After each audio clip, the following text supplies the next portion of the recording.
Saudara, pada pagi hari ini saya diberikan kesempatan untuk menyampaikan khotbah dengan topik yang diambil dari Matius 28. Jadi topiknya adalah jadikanlah semua bangsa itu muridku. Baptiskanlah mereka demi nama Bapa, Putra dan Roh Kudus. Dan kemudian Yesus berjanji, aku akan bersama dengan kamu, beserta dengan kamu sampai kesudahan alam. Jadi fokusnya kepada soal topik kalimat, yaitu jadikanlah semua bangsa muridku. Jadi saudara, dalam Matius pasal 28 ini memang Yesus memberikan Great Commission yang seringkali itu langsung diartikan sebagai panggilan untuk menginjili, to evangelize ke seluruh dunia ini. Nah, pertanyaannya adalah sebetulnya kepada siapa Tuhan memberikan akan panggilan untuk menginjili? Nah, jawabannya sederhana aja. Ya, Tuhan memberikan panggilan untuk menginjili ya kepada setiap orang yang percaya. Setiap orang Kristen yang percaya. Tetapi pertanyaan masih dilanjutkan lagi. Orang Kristen yang percaya seperti apa? Apakah setiap orang Kristen yang dipanggil untuk menginjili? Jawabannya ya dan tidak. Oleh karena realitanya saudara, banyak orang-orang Kristen hanya beragama Kristen sehingga mereka tidak mengenal siapa sebetulnya Tuhan Yesus Kristus secara pribadi. Dan apakah mungkin Tuhan memberikan panggilan untuk menginjili kepada orang Kristen yang masih berkanjang di dalam dosa. Bahkan tidak merasa takut untuk mengulang akan dosa-dosa yang sama yang dia sadari dari waktu ke waktu. Apakah Tuhan itu betul-betul memberikan panggilan kepada setiap orang Kristen yang tidak pernah membaca Alkitab, bahkan tidak mengerti isi Alkitab ini? Jadi kalau mau diteruskan, siapa sebetulnya orang Kristen yang dipanggil untuk menginjili? Nah, saudara, ini menjadi suatu masalah. Oleh karena realitanya orang menjadi Kristen bisa hanya oleh karena dia menyukai akan suasana gereja. Bahkan menjadi Kristen oleh karena teman-temannya dan merasakan bahwa menjadi orang Kristen itu dia merasa comfortable. Sehingga datang ke gereja dan setelah 1-2 kali kemudian mulai merasakan bahwa budaya dari ibadat Kristen ini saya cocok. Saya suka menyanyi, suka berada di dalam suasana yang seperti ini. Lagu-lagu gereja pun juga cukup menarik. Dan kemudian orang-orang tersebut kemudian mulai merasa saya ingin ikut berpartisipasi. Ya, melihat teman-temannya yang barangkali ikut paduan suara atau ikut perkunjungan atau ikut barangkali discipleship. Lalu dia juga apa salahnya oleh karena itu menarik, oleh karena ikut belajar sesuatu. Saudara, padahal apa yang disebut sebagai religiosity, artinya tingkah laku rohani dalam bentuk doa, baca Alkitab, aktif di gereja, kemudian melakukan ini dan itu sebetulnya ada pada semua agama. Jadi sebetulnya kita perlu waspada dengan sungguh-sungguh bahwa religiosity atau tingkah laku agama tidak selalu menjadi manifestasi daripada iman yang sejati. Nah, oleh karena itu pertanyaan tadi kita kembalikan lagi. Sebetulnya siapa yang diberikan panggilan untuk menginjili? Panggilan untuk menjadikan semua orang menjadi murid Yesus Kristus. Saudara, kalau melihat yang seperti ini menjadi kompleks sekarang. Ya, hal yang sederhana yang seringkali kita ulang-ulangi oleh karena merupakan sesuatu bagian dari budaya ini kadang-kadang kita tidak pernah lagi mempunyai pertanyaan-pertanyaan. Padahal realitanya ini kompleks sekali. Nah, kompleks dalam arti kita heran. Ternyata ada orang-orang yang sudah melibatkan diri dan sudah menghasilkan buah-buah daripada pelayanannya. Dan ternyata bukan orang Kristen. Bagaimana saya tahu itu? Ya, oleh karena banyak sekali hamba Tuhan yang meninggalkan Tuhan. Bahkan hamba Tuhan yang dekat sekali dengan Paulus Misalnya saja salah satu orang yang dekat sekali dengan Paulus adalah Demas. Demas dipuji oleh Paulus oleh karena dia termasuk salah satu penginjil yang sangat efektif sekali. Tetapi Paulus kepada suratnya kepada Timotius, dia mengatakan, Timotius, kamu kenal Demas? Jadi saudara pelayananku itu. Sekarang sudah meninggalkan Tuhan. Dia memilih untuk dunia. Dan dia tidak mau lagi menginjili. Jadi selama ini dia melakukan penginjilan, pelayanan rohani sebetulnya dengan dasar apa? Nah, oleh karena realitanya bahkan sebetulnya apa yang kita lakukan di dalam penginjilan itu bisa sebetulnya itu memakai akan pola-pola approach yang biasa memang kita itu pakai. Nah, itulah sebabnya. Ya, seperti itu bisa dipelajari saudara. Semuanya bisa dipelajari. Bahkan kalau kita lihat lagi, saya melihat banyak hamba Tuhan yang meninggalkan Tuhan. Misalnya aja pendeta yang terkenal sekali, yaitu teman dekat dari Billy Graham, Charles Templeton. Ya, pada masa mereka memulai akan pergerakan yang namanya Youth for Christ, yang sekarang disebut sebagai YMCA itu. Jadi mereka mulai itu 2 orang ini bersama-sama. Dan ternyata Tuhan lebih mengurapi akan Charles Templeton. Oleh karena apa? Dia lebih fasih berbicara. Dia pengkhotbah yang baik. Sehingga dengan cepat dia menarik massa sampai lebih dari 2.000 orang. Kumpul di mana? Sampai menyewa gudang saudara oleh karena tidak muat. Jadi orang ini menjadi seorang yang diterima dan diakui. Bahwa penginjilannya sangat efektif. Buktinya 2.000 orang sekarang itu bertobat dan mengikut dia. Tapi pada suatu hari dia hanya membaca suatu majalah.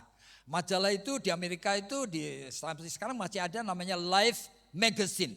Nah, di dalam majalah itu halaman paling depan itu ada seorang wanita yang menggendong bayinya yang mati gitu ya. Lalu tangannya memegangi akan batok kelapa dan matanya menengadahkan ke atas langit.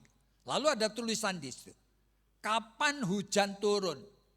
Ternyata sudah lebih dari 3 tahun daerah itu tidak ada hujan.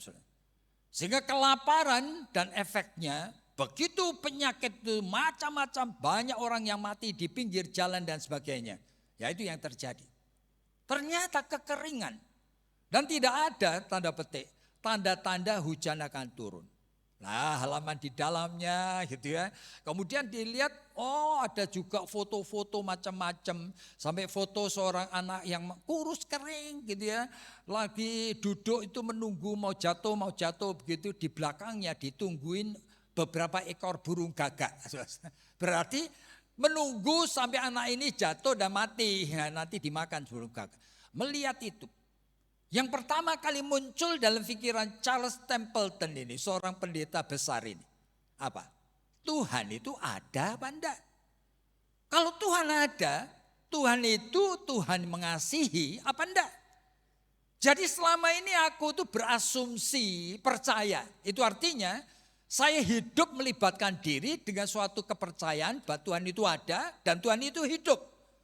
Tuhan itu mengasihi. Tapi realitanya, ini orang-orang tidak bersalah. Kenapa Tuhan mengizinkan dan membiarkan sampai bertahun-tahun penderitaan yang tidak ada reasonnya ini. Nah, dia mulai bergumul, saudara. Beberapa waktu kemudian dia mengambil suatu kesimpulan. Tuhan tidak ada. Oleh sebab itu aku tidak mau lagi menyembah dia.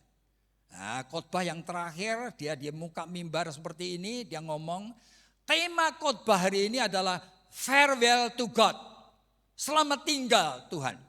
My reason to reject Christianity. Alasanku untuk menolak Christianity. Omong kosong aja itu semua. Nah, jadi saudara, apa yang sebetulnya terjadi di dalam kehidupan orang-orang seperti ini? Makanya kita perlu waspada pada saat kita berpikir mengenai perintah Tuhan. Jadikanlah semua bangsa muridku. Pertanyaannya, perintah Tuhan kepada siapa? Orang Kristen yang mana? Apa orang Kristen yang cuma datang gereja? Bahkan orang Kristen yang dibaptis dan mengaku dirinya Kristen? Belum tentu, saudara. Oleh karena apa? Oleh karena ini kompleks sekali. Kehidupan Kristiani adalah kehidupan di dalam suatu proses. Nah, proses itu ada tahapan-tahapannya. Nah, dulunya orang itu sebetulnya tidak pernah memikirkan sedetail ini. Tapi mulai abad pertengahan sebelum memasuki masa Renaissance, ya kan, lalu kemudian masa reformasi, sebetulnya banyak sekali pemikir-pemikir Kristen yang mencoba memahami Alkitab ini. Dan akhirnya mereka bisa menyimpulkan beberapa hal yang menjadi esensi daripada Alkitab. Misalnya saja, ya, Martin Luther itu mengatakan kalimat seperti ini. Justification by faith alone. Artinya orang itu dibenarkan hanya oleh iman. Lalu dia menjelaskannya. Jadi orang yang sudah lahir baru itu dibenarkan Tuhan meskipun masih jatuh bangun dalam dosa. Loh, artinya apa? Iya, oleh karena Tuhan sudah melahirbarukan dia. Berarti Tuhan sekarang melihat orang tersebut meskipun masih jatuh bangun dalam dosa, tetapi Tuhan melihatnya melewati tabir darah Kristus Yesus anaknya. Sehingga melihat orang yang berdosa sebagai orang yang tidak berdosa. Itu adalah realita, orang tersebut itu sudah being justified. Itu artinya sudah dibenarkan. Makanya di dalam Alkitab kan ada 2 Korintus pasal 5 ayat 17 yang mengatakan di dalam Kristus yang lama itu sudah tidak dihitung lagi sama Tuhan. Selalu muncul hal yang baru. Ya, bahkan 1 Yohanes pasal 3 ayat 6 ayat 9 itu kan mengatakan jikalau kamu percaya kepada Yesus, kamu tidak berbuat dosa lagi. Nah, itu namanya justification by faith. Tapi orang bertanya, sebetulnya apa dengan sendirinya kalau sudah menjadi Kristen saya menjadi orang yang ada di dalam fase being justified by faith. Ya, saya sudah dibenarkan. Oh, ternyata tidak begitu. Loh, lalu apa lagi? Ya, misalnya saja John Calvin itu saya mengatakan beberapa istilah. Nah, misalnya istilah yang dia sering kali pakai adalah sovereign grace. Itu artinya anugerah oleh karena kedaulatan Allah. Berarti di dalam kedaulatan Allah memberikan anugerah kepada siapa yang akan diberi anugerah. Wah, lalu bagaimana ini? Jadi kalau yang tidak diberi anugerah lalu ya apa ini? Nah, itu menjadi masalah. Jadi ada puluhan istilah-istilah teologi yang mencoba untuk menyarikan semua berita Alkitab ini. Ternyata istilah tersebut sulit sekali difahami. Nah, itulah sebabnya kemudian murid-murid dari orang-orang besar ini ya di mana-mana mulai mencoba untuk menyusun. Sebetulnya kalau jadi Kristen itu tahapan-tahapannya tuh mulai bagaimana sih gitu. Yang disebutkan oleh misalnya saja William Perkins, itu orang Puritan dari Inggris, dan begitu juga Francis Turretin, itu seorang Italia yang memang orang reform, yang pietis, itu mencoba untuk menyusun. Jadi di dalam tahapan itu mereka menyebut sebagai ordo salutis. Jadi kalau orang itu betul orang yang percaya, kamu itu ada di dalam suatu proses dengan berbagai tahapan. Jadi tahapan pertama adalah kamu dilahirkan baru. Ya, oleh karena kasih karunia Allah, kamu dilahirkan baru. Sehingga Roh Kudus itu sudah bekerja dalam rohmu, sehingga kamu bisa percaya kepada Tuhan Yesus. Nah, itu namanya born again. Nah, sekarang pertanyaannya, bagaimana orang tahu kalau dirinya sudah born again? Nah, orang yang sudah born again, baru dia akan mengalami justification by faith. Itu artinya dia dengan sendirinya akan dibenarkan meskipun dia masih jatuh bangun dalam dosa. Nah, orang yang sudah dibenarkan ini akan mengalami repentance, artinya pertobatan. Dia mulai melihat hidup ini dengan cara berpikir dan merasa sama seperti Kristus. Sehingga akibatnya dia pasti meninggalkan akan dosa-dosanya. Dan selanjutnya, nah ini pertanyaan. Ternyata banyak orang menjadi Kristen itu, dia tidak mengerti tahapan pertama, tahapan kedua, tahapan ketiga. Tidak mengerti. Pokoknya asal jadi Kristen lalu melibatkan diri. Nah, akibatnya sama seperti tadi. Demas, Charles Templeton, Pendeta Joshua Harris yang melayani di Maryland itu sampai lebih dari 1.200 anggotanya. Itu hanya oleh karena kecewa aja. Dia menulis banyak buku, ada 6 buku yang dikenal. Salah satunya adalah buku yang ditulis Joshua Harris ini, judulnya adalah Dating Kiss Goodbye. Apa itu? Oh, ternyata dia itu ingin supaya setiap orang Kristen bisa mengatakan selamat tinggal kepada apa? Cara mengasihi istri atau suami seperti apa yang mereka mau. Berarti cara mengasihi istri atau suami yang manusia kenal dan manusia inginkan itu mesti ditinggalkan. Oleh karena apa? Itu tidak bisa memberikan jaminan untuk kehidupan pernikahanmu. Ya, kecuali kamu mau menerima cara mengasihi istri atau suamimu dengan kasih Kristus Yesus. Jadi berarti buku ini buku yang baik ya. Tetapi realitanya istrinya menceraikan dia. Nah, oleh karena istrinya menceraikan dia, Joshua Harris itu kemudian menarik bukunya dari peredaran. Dan dia mengatakan, I know, bahkan what I have thinking before. Aku tahu apa yang selama ini aku pikirkan sebelumnya. Bahwa semuanya itu hanya asumsi. Yang aku pelajari dari kedua orang tuaku. Bahwa mempercayai Yesus dan kamu melayani Yesus. Semua yang Yesus ajarkan itu benar. Padahal realitanya, aku tidak melihat bahwa itu menjadi realita yang bisa dihidupi. Nah, saudara bisa membayangkan ya, seorang pendeta yang seperti Joshua Harris saja akhirnya meninggalkan. Oleh karena apa? Banyak orang tahapan awal, ya kan, being born again, justification by faith, lalu repentance, mereka tidak ngerti. Sehingga mereka melakukan leaping, loncatan. Lalu tiba-tiba mereka sudah mulai melayani. Dan sebagian besar dari mereka juga menginjili, saudara. Tapi menginjili tanpa dirinya sendiri sudah diselamatkan. Menginjili tanpa dirinya sendiri sudah mengalami justification by faith. Menginjili tanpa dirinya sendiri betul-betul mengalami major repentance. Ngerti sungguh apa itu? Pertobatan atas dosa-dosanya. Jadi menjadi living Christian ini berbahaya sekali, saudara. Jadi itu yang Paulus itu sampai katakan, pada saat kita itu hanya akan menginginkan menginjili. Harus ingat, dalam 1 Korintus pasal yang ke-9, Rasul Paulus mengatakan, aku melatih tubuhku siang dan malam sedemikian rupa. Supaya apa? Jangan sampai, ini orang yang mengatakan ini rasul terbesar loh. Jangan sampai aku menginjili dan aku sendiri terbuang. Berarti soal menginjili, yaitu meresponi panggilan Tuhan untuk menjadikan semua bangsa muridku, ternyata bukan sesuatu yang otomatis boleh dilakukan siapa saja. Ini hanya orang Kristen yang seharusnya mengerti realita terjadi di dalam dirinya seperti apa dan kapan Tuhan akan memakai dia. Dan selama itu sebetulnya manusia itu mengenal berbagai macam approach penginjilan. Misalnya approach penginjilan yang paling gampang dipakai itu dikembangkan oleh Campus Crusade for Christ. Campus Crusade for Christ itu ada seorang pemimpinnya adalah Bill Bright. Bill Bright memberikan sesuatu approach yang semua orang bisa lakukan. Yang namanya four spiritual law. Kamu mau menginjili gampang sekali. Kamu katakan dengan 4 ayat aja. Yang pertama Roma 3 ayat 23. Semua manusia sudah berbuat dosa. Kan begitu toh?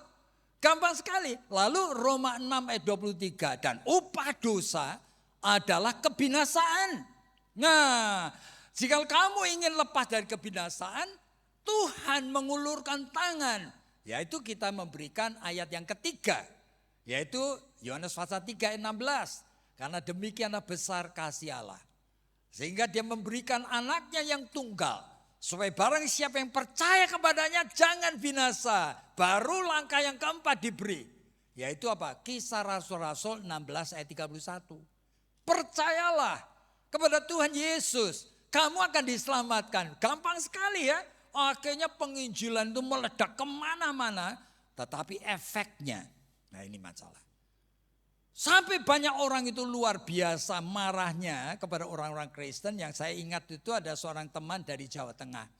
Itu dia punya toko di pinggir pasar, saudara-saudara.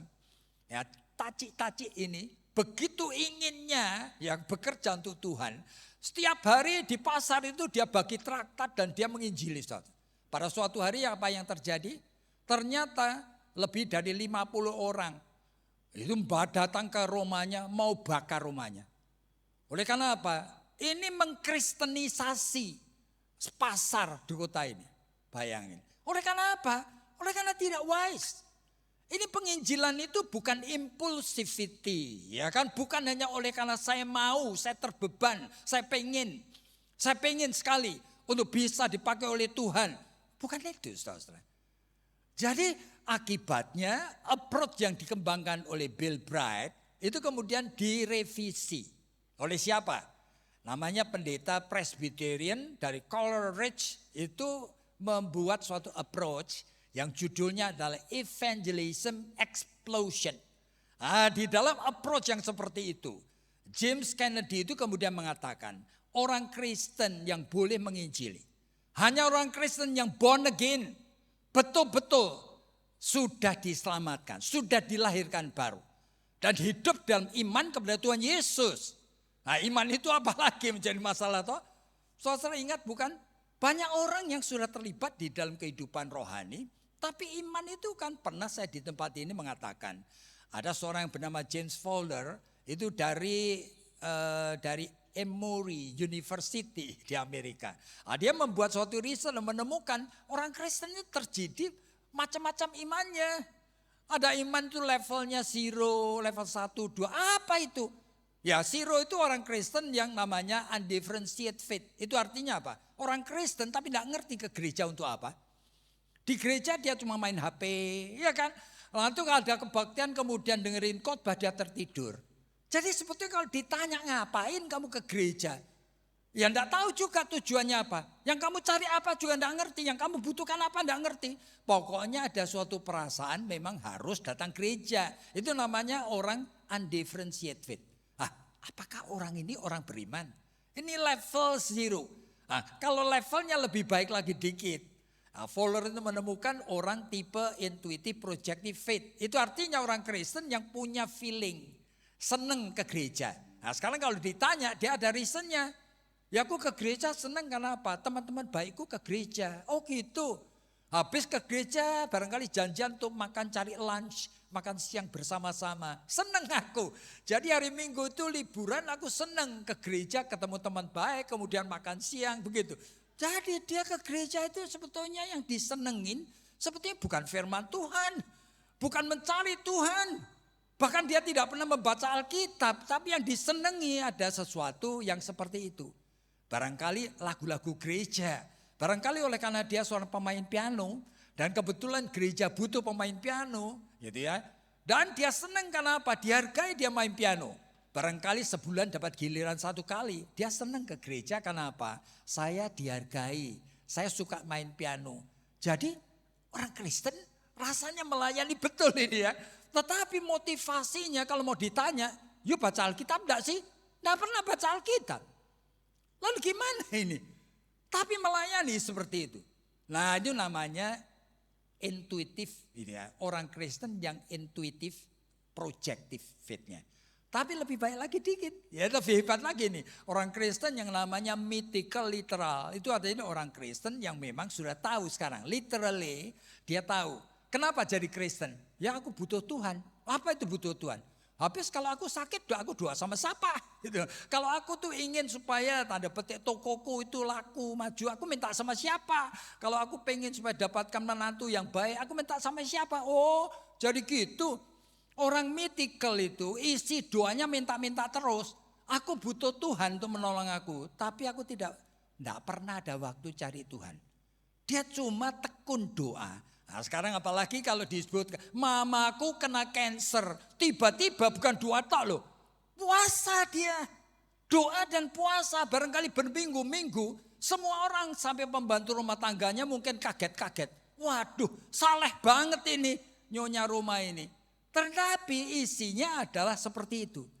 Memanipulir Tuhan, berpikir kalau aku sudah doa dan puasa, Tuhan itu kasihan. Mamaku nanti disembuhkan. Tapi katanya, kamu itu tanda petik baca Alkitab enggak sih? Nah, Apa betul kamu itu ingin kenal Tuhan? Ternyata enggak. Jadi kalau kita teruskan, ini orang-orang Kristen itu imannya itu apa? Yang mana sebetulnya orang Kristen yang beriman? Ini menjadi masalah, saudara. Oleh karena baru pada masa levelnya sudah individuatif reflektif. Itu orang Kristen yang mulai sadar diri. Kalau betul Tuhan ada, aku ingin kenal dia. Meskipun yang khotbah di mimbar itu membosankan sekalipun, aku tidak mau mengabaikan. Aku akan catat, pasti Tuhan yang hidup itu nitipkan firman itu untukku hari ini. Saya di rumah akan tanya lagi, sebetulnya maksud Tuhan apa? Kenapa firman seperti itu dinyatakan hari ini? Nah, itu orang Kristen mulai secara personal. Nah, baru kita mulai tahu pada saat James Kennedy mengatakan, orang Kristen yang boleh menginjili, hanya orang Kristen yang mengenal dan bergaul dengan Tuhan, hanya orang Kristen yang sudah repent, yang membenci dosa dan ingin meninggalkan dosa. Jadi pada saat kita berbicara mengenai ini, sebetulnya apa sih yang ada di dalam pikiran kita sekarang? Jikalau hari ini kita secara khusus memikirkan mengenai apa yang Tuhan Yesus katakan, jadikanlah semua bangsa muridku. Kepada siapa Tuhan itu memberikan akan perintah tersebut? Betul? Kepada semua orang? Enggak. Ternyata kepada orang-orang yang percaya. Orang beriman itu pun di dalam hidup 24 jam satu hari. Dia mesti waspada sungguh. Dirinya tidak selalu faithful. Dirinya tidak selalu siap. Dirinya tidak selalu siap untuk dipakai Roh Kudus. Sehingga meskipun seperti Paulus sekalipun, dia tetap mengatakan, aku melatih tubuhku. Begitu rupa, jangan sampai aku memberitakan Injil dan aku sendiri terbuang. Nah, berarti ini adalah pertanggungjawaban iman kita. Nah, sekarang kita mulai dengan langkah yang pertama. Bagaimana saudara itu yang akan dibaptis sekarang itu? Tahu bahwa saudara percaya sama Tuhan Yesus? Ini pertanyaan. Nanti ditanya, yuk pasti jawabannya iya. Bagaimana kamu tahu? Saudara, oleh karena apa? Oleh karena Alkitab ini buku tebal banget saudara. 31.171 ayat. Ibrani pasal 1 itu mengatakan, semua bagian Alkitab ini adalah cara Allah untuk memperkenalkan dirinya. Lalu gimana cara Allah memperkenalkan dirinya? Oleh karena cara Allah itu berubah-ubah. Kadang-kadang Allah itu memerintahkan akan bangsa Israel. Untuk ngapain? Untuk membunuh, bayangin. Musnahkan semua orang Palestina itu. 7 bangsa itu dihabisin. Allah yang pada saat yang sama menyebut sebagai Allah yang mengajarkan kasih. Di dalam mengajarkan kasih ada pengampunan yang tidak terbatas. Kalau saudaramu bersalah padamu 1 kali, ampuni. Bahkan 70 kali 7 kali sehari. You ampuni. Allah yang ngajarin itu pada saat yang sama dia tuh memerintahkan bangsa Israel untuk memusnahkan akan bangsa lain. Bagaimana siapa sebenarnya Allah?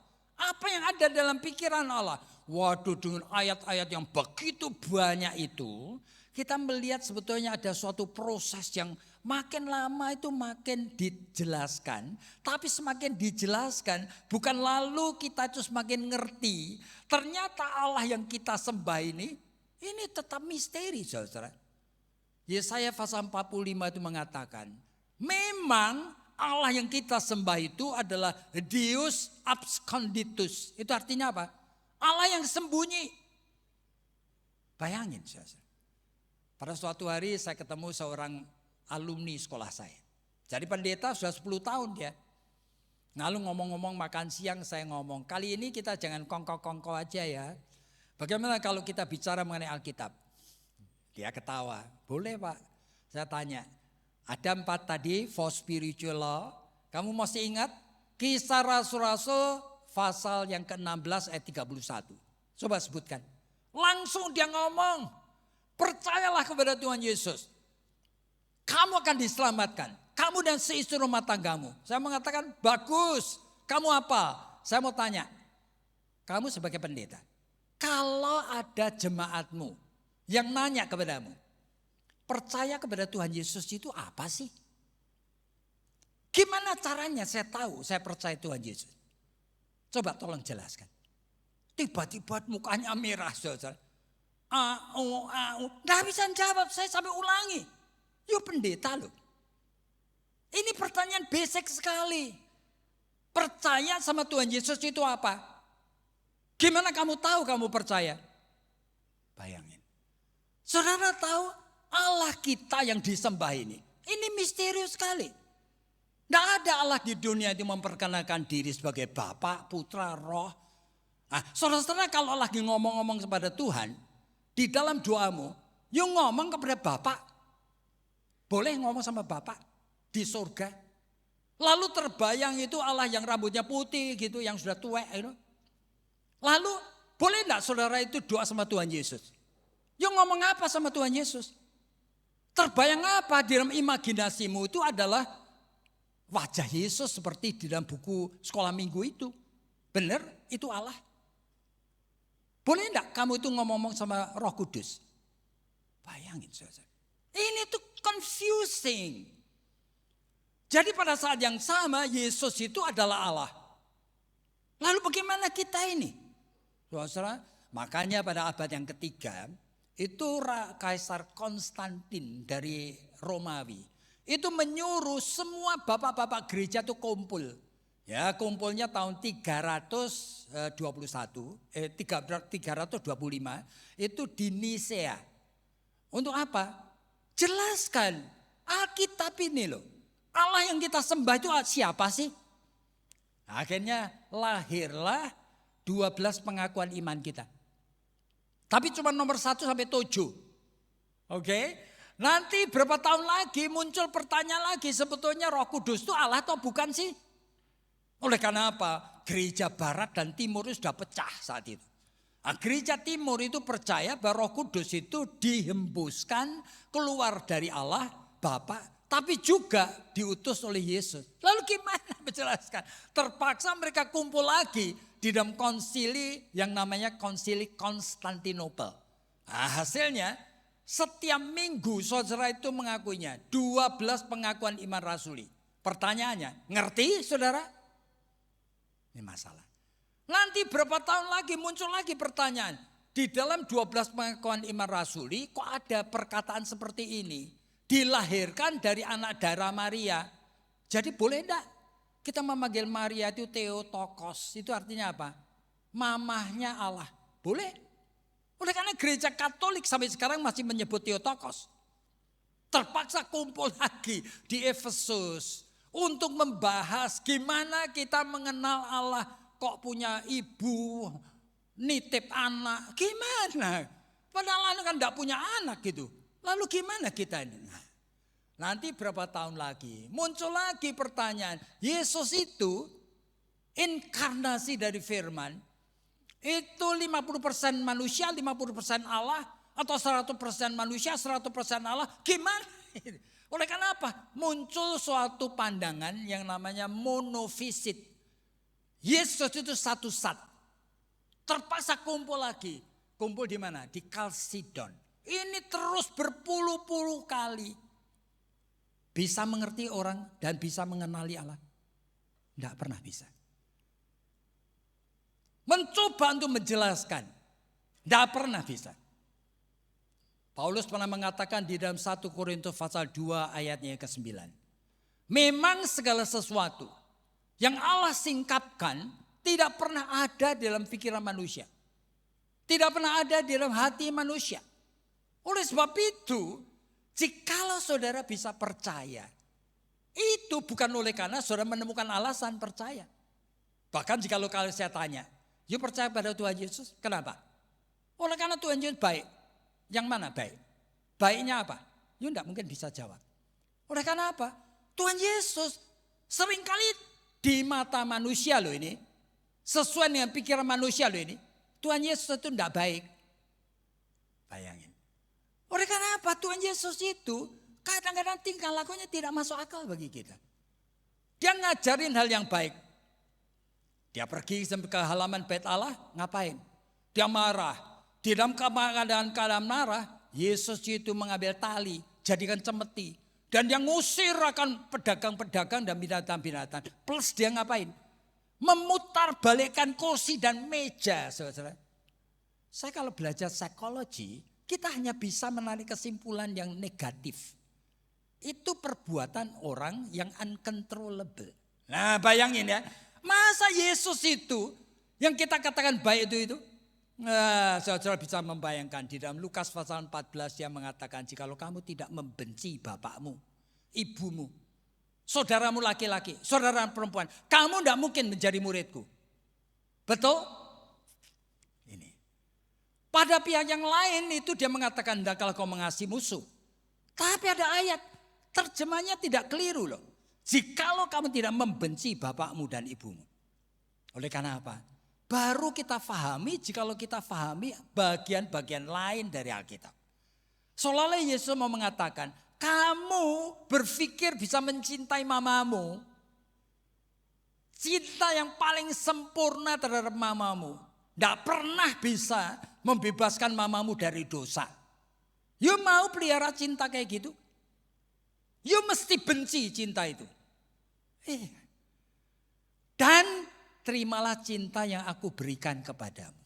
Sehingga kamu bisa mencintai mamamu dengan cinta yang bisa membebaskan mamamu dari dosa. Masa you tidak mau? Tapi kan sulit banget. Ini adalah sesuatu yang baru mulai difahami setelah saudara membaca bagian-bagian yang lain, membanding-bandingkan. Ya, bayangin. Jadi bagaimana saudara bisa mengerti? Saudara itu percaya kepada Tuhan Yesus. Jadi Alkitab itu mau belak-belakan. Tidak mungkin saudara kenal Tuhan. Tidak mungkin saudara bisa mengenal Allah.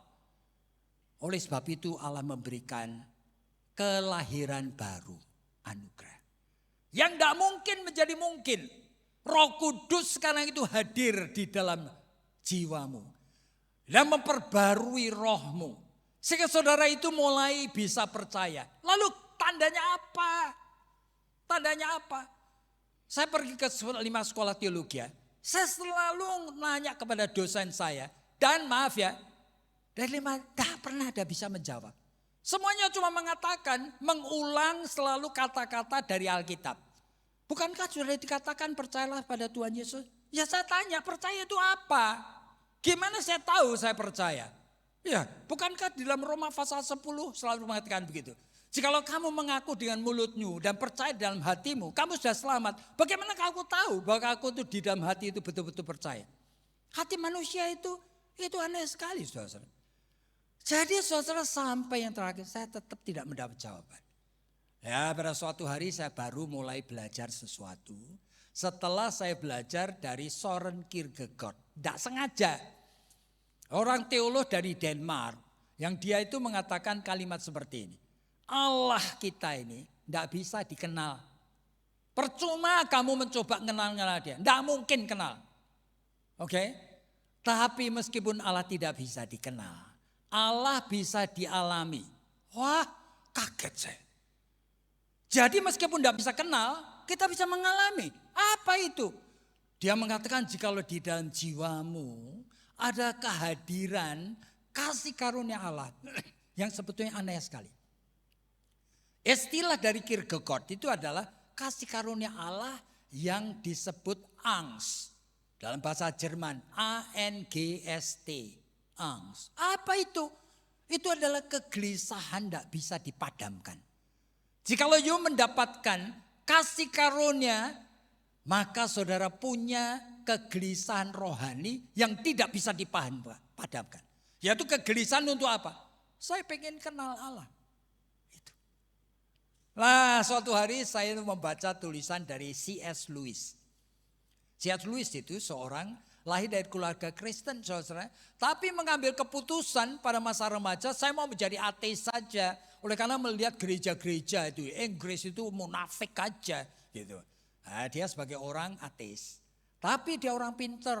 Dan dia mendapatkan degree dalam 3 bidang. Akhirnya dia menjadi profesor di Oxford University. Di dalam history, di dalam language, di dalam English. Bayangin. History, literature dan English. Dia seringkali diminta untuk kasih ceramah di mana-mana. Pada suatu hari dia cerita dalam perjalanan pulang dari kasih ceramah. Dia berhenti di satu stasiun kereta api dan sambungan kereta apinya ke London masih menunggu 1 jam. Akhirnya ngapain dia? Daripada nganggur, ya dia baca koran gitu ya, pergi ke newspaper booth di sana.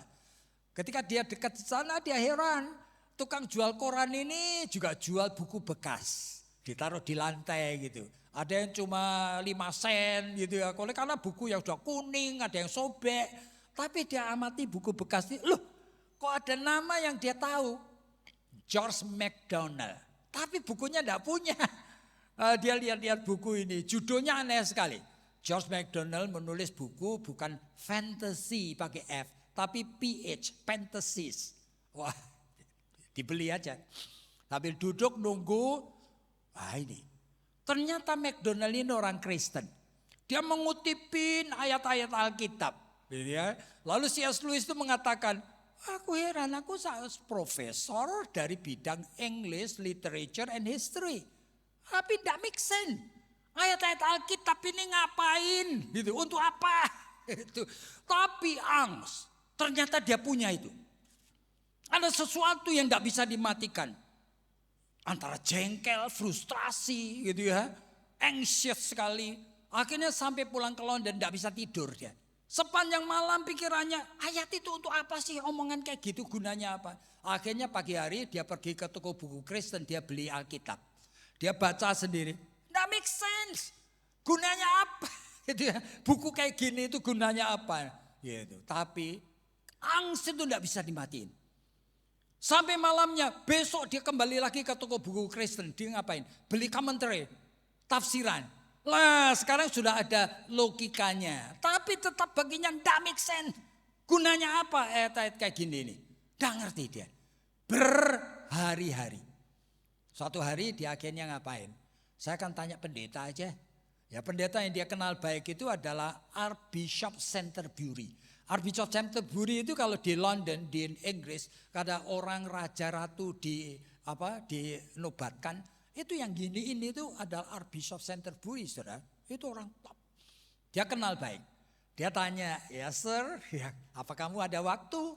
Aku mau mampir. Oh ya please, welcome anytime.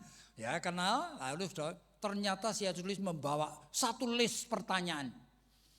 Ya pelan-pelan ngobrol-ngobrol sampai minum teh gitu ya, dijelaskan. Nanti berapa hari lagi datang lagi dia dengan satu list pertanyaan.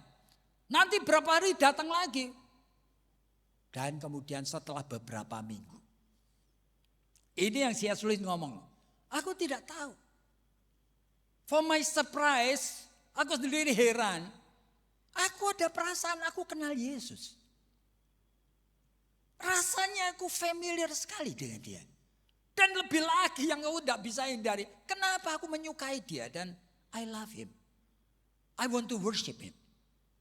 Ini yang dia katakan.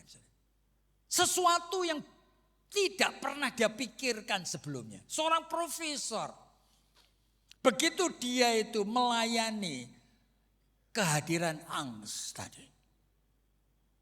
Akhirnya terwujud di dalam pertobatan. Nah mulai sejak itu dia kemudian menjadi orang Kristen. Tapi dia ingin sekali mengabarkan Injil itu. Dia tahu kalau aku cerita kepada orang-orang dewasa. Orang dewasa itu akan mentertawakan di Inggris. Tidak make sense. Lalu dia ingat teman dekatnya dia itu adalah Tolkien. Tolkien itu yang mengarang seperti filmnya saudara lihat ya. Lord of Rings. Itu Tolkien. Imajinasinya seperti itu, saya bisa membayangkan ya. Kemudian C.S. Lewis juga, aku kalau menjelaskan mengenai Yesus Kristus yang ajaib ini. Aku memakai bahasa anak-anak aja. Lalu dia menulis Narnia. Nah saudara difilmkan toh. Jadi ingin sekali menjelaskan bagaimana dunia rohani. Itu berbeda sekali dengan real life sehari-hari. Persis seperti anak-anak main hide and seek gitu ya. Kemudian masuk di dalam lemari. Kemudian masuk di dalam suatu dunia yang completely different. Nah dia bahkan itu menceritakan detail bagaimana. Dia mulai berkenalan dengan singa yang ajaib itu. yaitu Yesus Kristus sendiri yang diucapkan dalam Alkitab. Jadi saudara, apa yang terjadi? Apa sebetulnya percaya sama Tuhan Yesus? Saudara, kalau nanti mendapatkan baptisan, saudara jangan cuma klise mengulang kata-kata yang baik, yang memang mestinya gitu. Tapi saudara ini sudah dewasa, bukan anak-anak lagi. Saudara jangan membodohi diri. Katakan kepada dirimu, Tuhan, apa betul aku mengenal Engkau? Apa betul dalam diriku ini ada sesuatu yang Kau anugerahkan? Yang aku tidak ngerti apa itu. Mungkin sama seperti yang disebutkan Angs tadi. Yang mulai hadir dan menggelisahkan aku. Sehingga aku ingin sekali kenal Engkau. Kalau Engkau betul ada Tuhan. Saudara, beda antara agama Kristen, agama yang lain cuma satu. Agama Kristen, agama lain itu tidak mengenal Allah. Allah itu asumsi, Allah itu mulia, Allah itu baik, Allah itu adil. Gitu aja. Tapi siapa dia tidak ngerti. Dari Allah yang mulia, baik itu memberikan macam-macam hukum. Kamu nurut apa enggak? Kalau kamu nurut, kamu masuk ke surga. Kamu tidak nurut, masuk ke neraka. Begitu aja. Tapi agama Kristen, no. Our God, personal God. Ya mengerti artinya personal. Yesus mengatakan kamu itu bukan hambaku. Kamu my friend, sahabatku. Segala sesuatu yang aku tahu dari Bapakku, nanti aku akan ceritakan sama kamu. Makanya Yesus mengatakan, do you want to know me? You mau kenal aku? Di dalam Matius pasal 6 dia mengatakan, jika lo mau kenal aku, masuklah dalam kamarmu. Kuncilah kamarmu, berlutut di sana. You mau lakukan? Aneh sekali saudara. 99% orang Kristen menganggap hal itu konyol. Sehingga saudara tidak pernah melakukan. Setan itu pintar sekali saudara. Kalau saudara melakukan diundang untuk PI ke Kalimantan, mungkin mau. Ya kan? Tapi untuk hal yang sederhana. Mengenal dan bergaul dengan Tuhan yang hidup. Kenapa you tidak mau? Masuk kamar sendiri, ngunci pintu, berlutut di sana. Oleh karena saudara perlu sekali mengenal dia. Dan dia menjanjikan untuk berinteraksi dengan saudara. Jadi kalau sudah ada suatu kepekaan spiritual seperti ini, you pantas dibaptis.